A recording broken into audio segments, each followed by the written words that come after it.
nenos que se portaron moi ben cos seus silenzos, coas súas preguntas, cos seus aplausos e, por suposto, a pericia técnica de Luis Cerdeira, aquí, físicamente, facendo posible que nos escoitemos, e a Lorena Páramo no control técnico.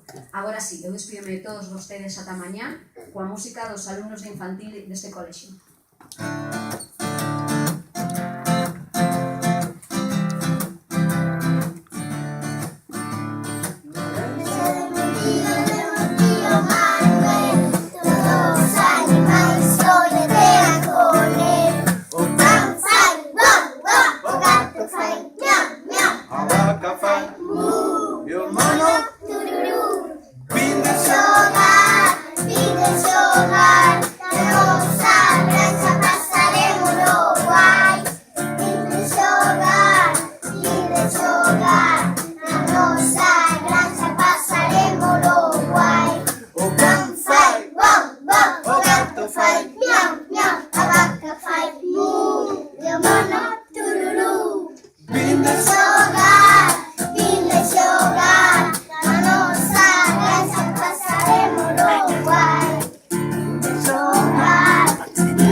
Na granja del mundillo Manuel,